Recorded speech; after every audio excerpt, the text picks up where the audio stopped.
বিকালবেলা গাছের মধ্যে হঠাৎ করে দেখতেছি যে কিছু গয়াম পাইকা রয়েছে, কিন্তু পারনের মতো কোনো অবস্থা নাই।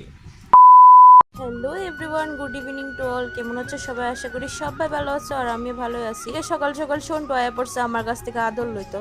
হ্যাঁ, কিন্তু এরকম করে না, আগে করতাম যখন বাড়িতে আসলাম। হ্যাঁ, কিন্তু আমারে খুব খুব মিস করে। তো যাই হোক, তারপরে দিয়ে এদিকে মা কেলিকা জানি কইছিল আলু দিতাম, আলু টালু দিয়ে এসে তারপরে আমি স্নান করতে গেছিলাম গা।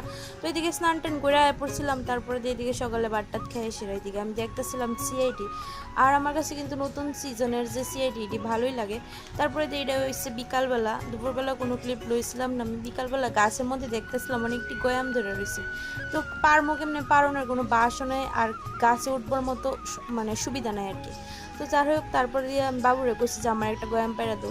আর বাবু আছে না এদিকে 3টা গয়াম পেড়া দিচ্ছে, যেহেতু আমি পাখনাটা খাইতাম না, পাখনাটা দিয়ে লাইছি ঠাম্মারে। আর এদিকে খাইয়া লাইতেছিলাম এই গয়ামটা।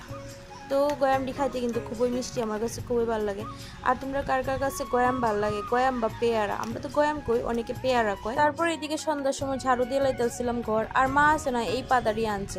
এটি কি পাতা আমিও জানি না, পরে দিয়ে মা আমারে কইছে। আর তোমরা যদি চিন্তা থাকো কমেন্ট করে জানায়। রাত্রে খাওয়া দেয় সেরে সন্টুর দিকে বাইরে গিয়ে দাঁড়াইছিল, আর আমি বারান্দার মধ্যে হাঁটাহাঁটি করতেছিলাম। আজকের লিগে ভিডিওর এতটুকু, পাশে থাকো, কেমন লাগছে কমেন্ট করে জানাও। টাটা।